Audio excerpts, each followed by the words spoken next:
It was kind of a baptism of fire. It was jumped straight in. And then the first Tour de France I did, 6 months later, it was day 3 and Julian took yellow. But I don't think they should compare themselves with Remco Evenepoel. And we were one of the first teams in cycling to have a mental coach.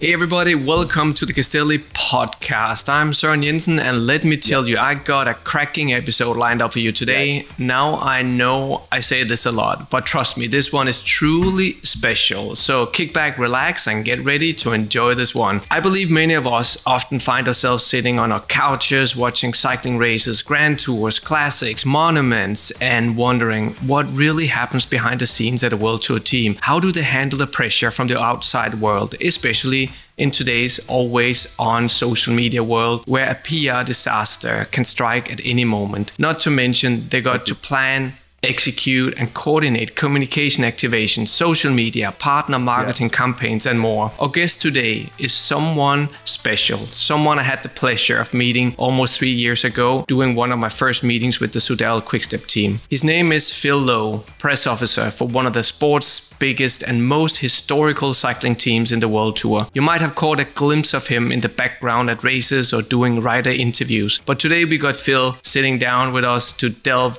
deeper into his job and the journey that led him to where he is today. Phil, it's fantastic to finally have you on the show. Welcome to the Castelli podcast. It's great to be here. What an intro. How do I follow that up? Can only go downhill from here on.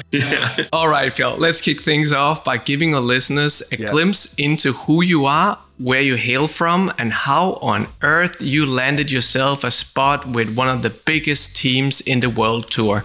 Take it away. You may well ask this well-fed, middle-aged Mancunian that works with some of the world's greatest cyclists. So I grew up in Manchester. I'm absolute sport nut. My grandfather was a basketball player in Hong Kong. Interesting. Yeah, and he was a sports journalist.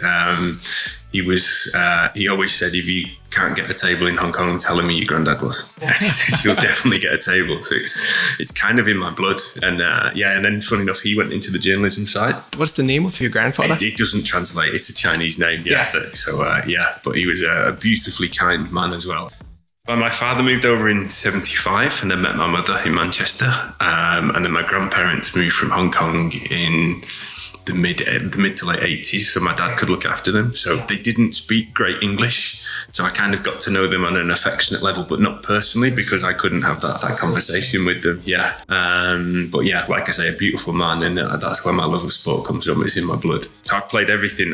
There's a sports journalist in the UK, and he says, if I want to know something about a sport, I'll call you, because you've either played it, tried it, or you've read something about it, or you know it. Yeah, I've done the obvious football one, my cycling, cricket, baseball, Aussie rules football. Yeah. All of it. I've tried it all. I remember my mum saying one day, I was reading a book and I went, I want to try archery. And we were in the car, she slammed the brakes. She went, no. Really? Yeah. So I've tried everything, mastered nothing, but tried everything. So that's I good. love it. Yeah. And then... That's what gives you a background. Yeah. And then one day my mum took me to, it was the last day of the old Kellogg's Tour of Britain. It was 94 and it finished on Deansgate in Manchester. And they did 5 laps around the city centre as a finishing circuit. And that was it. I was stood by the road and I was hooked. And then on, yeah. And I always compared it, it's a bit like the story Wiggins tells. It's like, it wasn't cool and it was weird to turn up in lycra and shave legs. And it's like, what are you wearing that for? But I just loved it. Yeah. I just loved it. And rode ever since. Sort of had a bit in my 20s where you learn to drive and what drinking and women are, and fell out of love with sport completely. And I was working in sales. I had a job in sales in my 20s. I've sold everything from mobile phones to used cars to, I was working for an IT company selling projectors into schools, and I just wanted to break the sports world but couldn't do it. And I was quite lucky. My father's quite academic, and he just said, look, if you want to go to university, I was 28 at this point, he said, go. He says, but you go and get the job you want. So there was a sports PR degree. It was one of the first dedicated sports PR degrees in the UK. Okay. And I was the first person to graduate. There was 3 of us on the course, and 2 of them went off and did a gap year. 28, I'm not doing a gap year. So I was the first person to graduate in the UK with a dedicated sports PR degree. It was a PR degree with some sports management. It wasn't anything more than a PR degree. Oh, but still. Yeah, so I got that. And then I went down to... I was 32 and I wanted a bit of a break anyway. So I said, okay, there was a PR job going in with an agency in London and they represented some cycling brands, including Strava and some people like that. And they offered me, I went down there, I was on £10 a day expenses when I went. And within a week, I'd made him give me a job. Yeah, so thank you, Adam. I'm sure you might listen. And I started from there. And then, as you know, cycling's a small community. It is, yeah. And one day somebody said, that guy's looking for somebody. And it turns out it was Ali, my boss now. And then I kind of blinked my eyes and I'm at training camp, and 5 years later I'm still with the team. So that was, what year was that then? So it was the back end, it started with the team at the end of 2018 going into the 2019 season. So it was kind of a baptism of fire. It was jumped straight in. And then the first Tour de France I did, 6 months later, it was day 3 and Julian took yellow. And that's when he kept it for 14 days right till... I mean, we got to the point where we thought he could win this. He could actually win this. Yeah. I remember that. Yeah. And then suddenly, then end of 19, then boom, COVID hit. Yeah. And then what? You're there 1 year in your job. Yeah. I'd just come back. I did Australia. And then I went to the UAE tour, which was the one where we all got locked in the hotel. And the story is they let us go. We flew into Dusseldorf airport. And while we were in the air, UAE authorities told the Germans that I had COVID. So we land at Dusseldorf and I'm sat in baggage claim. And this woman comes over to me and says, "You, Mr. Lowe." And I thought somebody had put her in a wind-up. And she said, "You've tested positive." And then, no, because we had the problems getting this negative test to get out of the hotel. And then I went, whatever. This is baggage claim. So we've gone through passport control, everything. And she only works for Etihad. She's not medical or anything like that, whatever. And she went, no, seriously. They told us you tested positive. So all the guys, I'm like, go, get in the van because they're going to stop you all if they stop me. And at one point I'm sat in baggage claim and it's like 8 belts, huge baggage. And I look around and I thought, I've closed the airport. Because it was those early days when everybody's really scared of it. And then this guy's walking towards me looking like Neil Armstrong. So I had to spend the night at the airport while they tested me again. And it turns out I was negative. It was an admin error in UAE. That early stage, if I remember, I mean, you were treated like an alien, basically. Yes. Yeah. And I've heard stories also, like you said earlier, about, from UAE tour where they locked up riders and staff for, was that 2 weeks in hotel rooms? Some of them were 2 weeks, yeah. Must have been a nightmare. Yeah. My sister always says, that's my favourite hotel. And I went, yeah, but not for 2 weeks. No.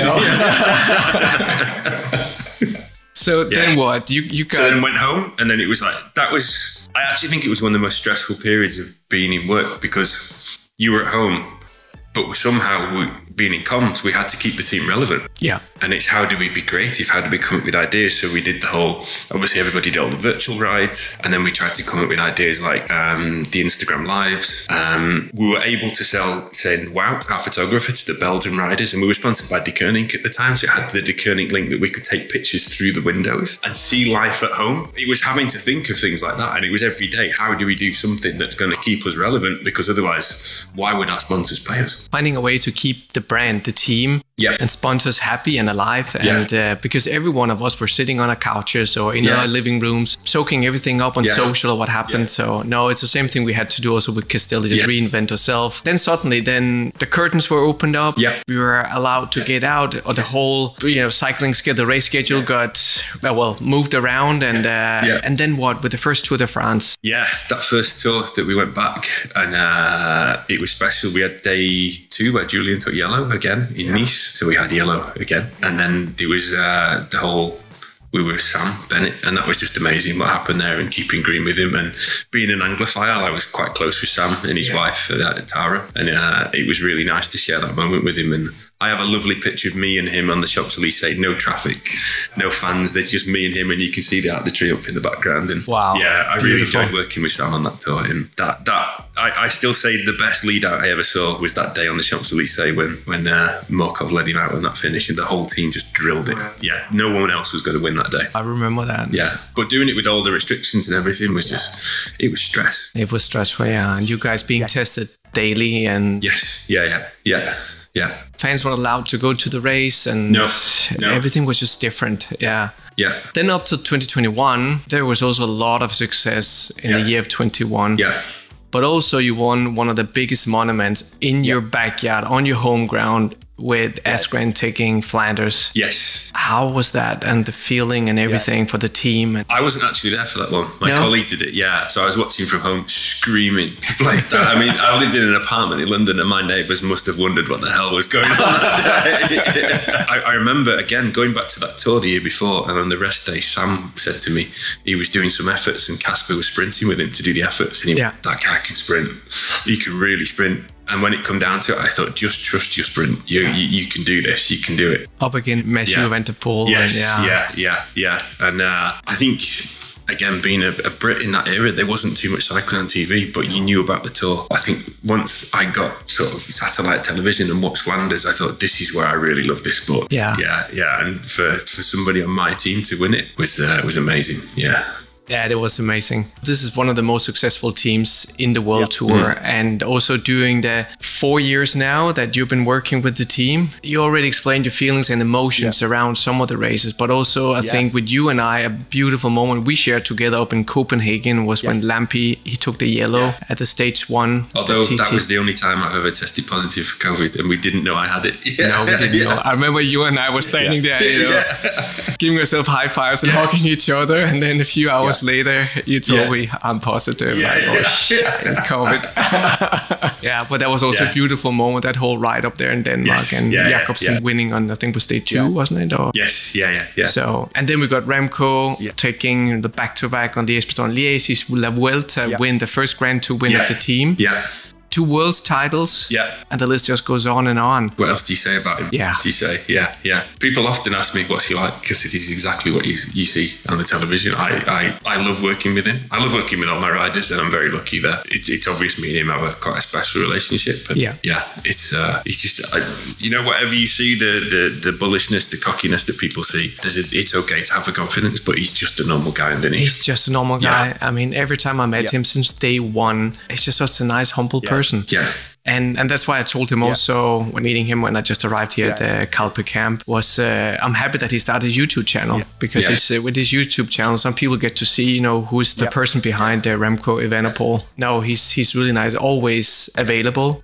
Also to us as partners or like yesterday morning we went for a quick run together, and it's just like I think it's the same with the other riders on the team. And from straight away, all the people there working at Castelli, we felt like we were part of the team. It was not like from day one.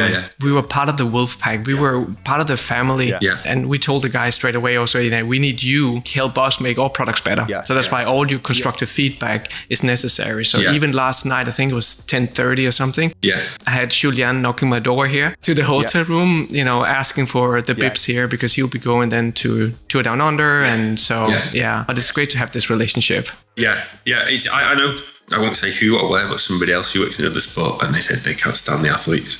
They said because they just got airs and graces about them, but these are just normal. They're just normal. They're just people. Very good at riding their bike. There's an edge because you only get so far by being a nice guy. You have to have that confidence, and that people call it arrogance. It's not. It's confidence, and there's a fine line between the two. Right, and that actually also leads to another question here. One thing I also asked some of the riders about the word Wolfpack. I mean, if you could give our listeners an insight into the Wolfpack mentality within the team, because we often hear, I said before, Remco, Julian, Yves, Asgreen, Team Milier, and other riders and staff talk about it. The riders on the team are truly superstars, and of course they all want to win. With a history of having some of the best riders, classic specialists, sprinters, world champions and GC contenders now, what's the secret sauce behind the Wolfpack mentality? How do so many incredible, talented individuals, all with a strong desire to win, manage to stick together? The cliche is it's a family. I remember being sat with in Australia, that 2020, before COVID, and I sat with Alex Dowsett. And of course, again, two Brits sat together. We just gravitated and started chatting to each other in a hotel. And I said to him, it's a cliche to say it's a family. And he says, yeah, but you can see it. You don't have to spend very much time around the team to see that it is. And it's just everybody. Yeah. It's about the collective and not the individual. Yeah. And it's never about, this is for me. We're all prepared to sacrifice something for the greater cause. Correct. Yeah, it's getting a bit political, isn't it? But but it's that kind of mentality, and that we all look after each other. And it's hard to define. It's a feel. You come in straight away, and it's a feel. And it's, from day one, there was a little bit of everybody working you out as an individual. Do we want to let him into this collective? Yeah. There's actually that side of it as well, because they want to make sure that it's for the good of everybody. Yeah, because I can imagine also one of the things in the past with maybe also Cav joining the team, there must have been some question marks on that, if he could fit into that mentality. I think with Cav having been there previously, they knew him. Yeah, and but there were some new riders. And, But I think there's always going to be a case of I mean, I'm not part of the rider selection process or how they're brought on board, but I'm pretty sure there's a process of will he fit in personally rather than just his qualities as a rider. Because I've heard from a couple of the riders that they put down a few question marks, but he showed that he wanted to be part of the family again. Yeah. Especially also Murkoff, he had a few doubts at the beginning. He also describes it also in his biography that he wrote. But no, he was also very surprised, and I think it's also one of the reasons why he's following Cav to do this hopefully historical victory and beating Eddie Merckx at the Tour this season. So what I also felt, this Wolfpack mentality is also with the Devo team, with the younger guys, but also with the AG Insurance, with the women's team. Yeah. And I know also in September last year, the three teams that makes up the Wolfpack family partnered with the Belgian charity Tele Otal. Yeah, well pronounced. To launch the Park of the Pack Mental Health Awareness campaign. Yeah. Can you tell us more about this campaign, why and how it came together? Sure. So mental health is a personal passion of mine. I'm very open about the fact I've suffered with depression and anxiety. And if I didn't, I'm very lucky that I'm in a position I can afford to find a counsellor and pay for it myself. And if I want them, I can call them and they're on the end of the phone. And I'm also very lucky that I don't say I have a massive group of friends, but my two best friends, I could pick up and talk to about anything, and it doesn't go any further than us two, and we can talk about anything. Nothing's off the table. But I'm lucky, and I know a lot of people aren't. And I think there's... I'm 42. There's a stigma of people of my age, of the man-up generation. Yeah. Without swearing, what does man-up mean? It's absolute bullshit. It's this horrible saying, and being a man doesn't... For me, being able to say, yes, I need help, is being more of a man than trying to cover it up. It is. And play big balls. Yeah. And I think we need to take that stigma out of the conversation. So I thought we've got this beautiful family that will support each other. How do we use this for a better good of, we're not saying that we're going to change the world, but how to help society and say, look, it's okay to talk about this. It is, yeah. Very lucky that the team backed me in my idea. And I said, look, we can't give out medical advice. We can't say to somebody, this is how to cure your depression. But we can give advice about how to start conversations. And really, we wanted to go down three ways. How do you start a conversation if you think you need help? If you think somebody else needs help, how do you start a conversation with them? And I knew the really important part for me, and I always say every time I have a problem, I'm anxious, go ride my bike, go play some sport, go do something, because it just clears your brain. How do you use physical activity, and especially cycling, to help with depression and anxiety? Yeah. So, been really well received so far. We had some really nice comments. At the minute, it's a social media campaign. Teleantal backed us, helped us come up with the tips and ideas. And on our website, we have details of how to contact them. But also they have 40 partner charities in 40 different countries across Europe. Oh, really? Yeah, and all those details are on our website as well about how to contact them if you think you need help. I'll drop a link in the podcast notes to that. Great, thank you very much. Yeah.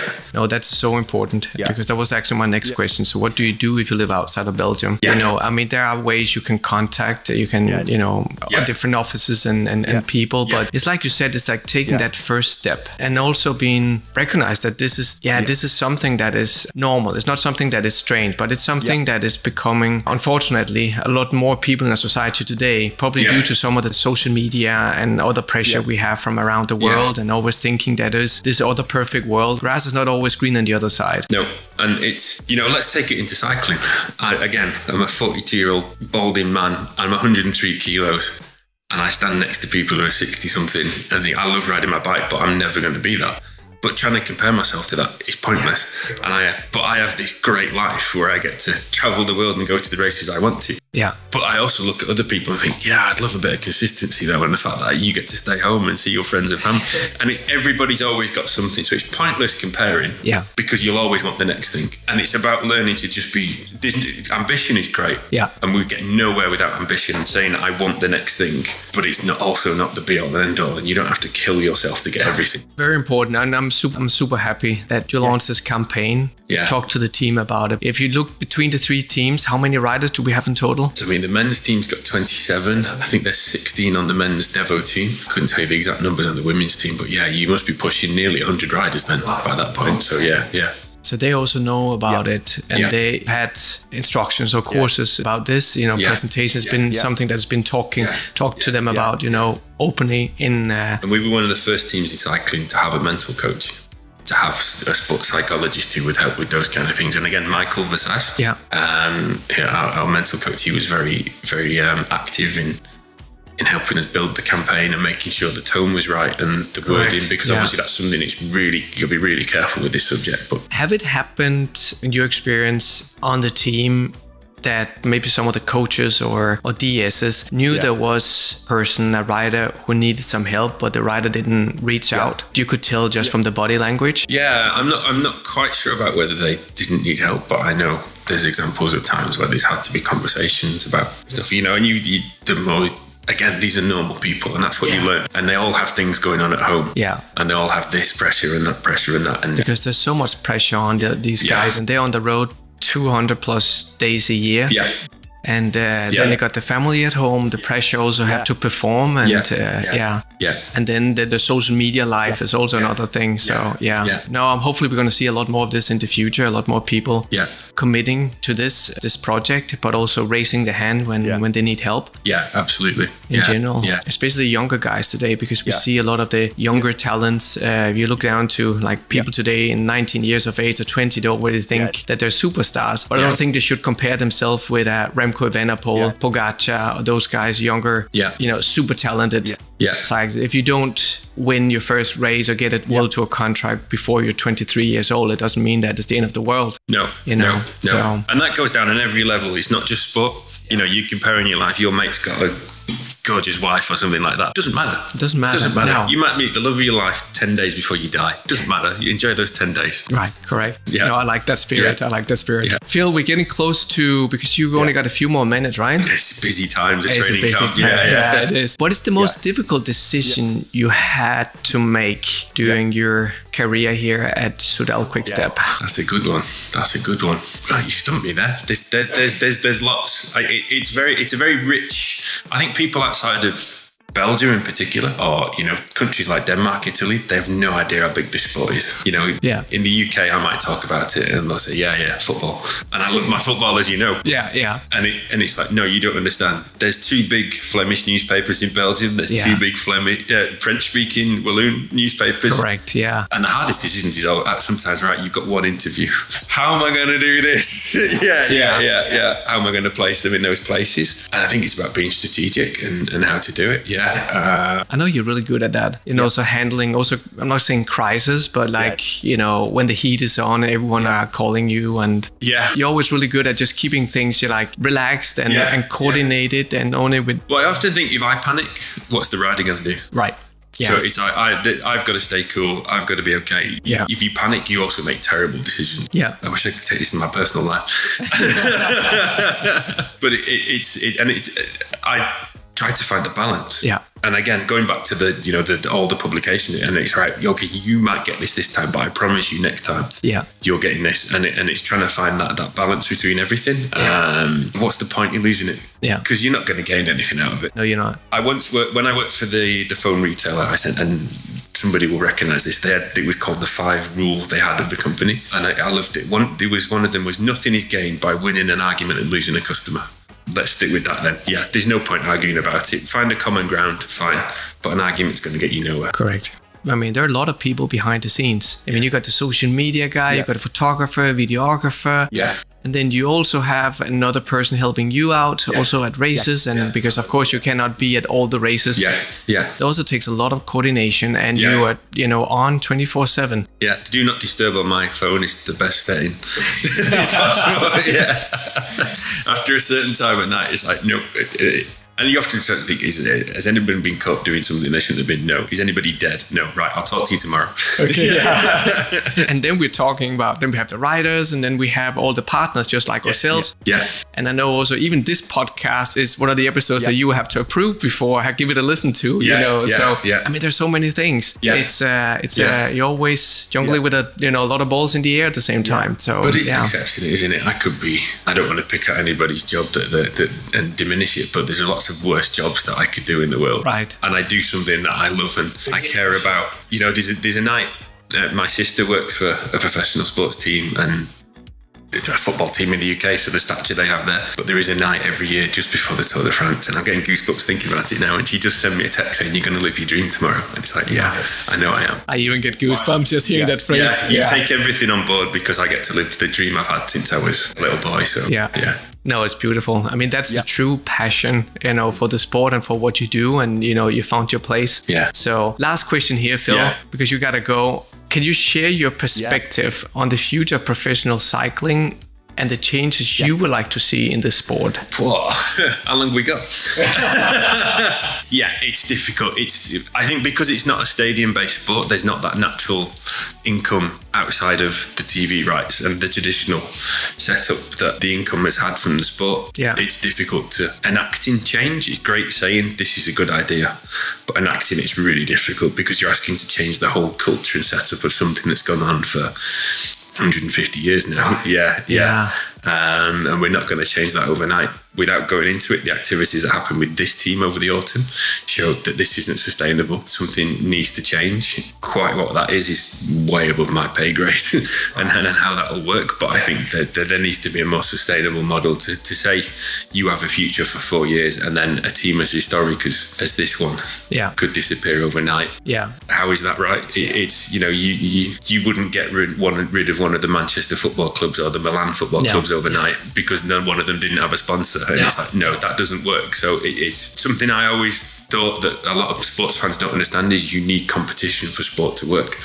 Otherwise, it just becomes a procession. Yeah, you're so right. If teams don't exist to give that competition, how can the sport survive? Exactly. If there's only one powerful team, and who's going to watch it? Who people will lose the interest of watching on telly or go on to races and So right here. You're so right. That must also have been a pretty difficult period. Yeah, it was. But again, in my role, it was more about remain calm, and it was keeping the information that was available was correct, and there was no point in starting rumors or trying to. Because there was so much floating out there on the internet and all the cycling magazines coming up with their own stories. And 90% of what you read is complete garbage and just made up by somebody to get some clicks. And No, you're right. Yeah. Phil, you know what? It's been brilliant to have you on the pod. Yeah. Finally.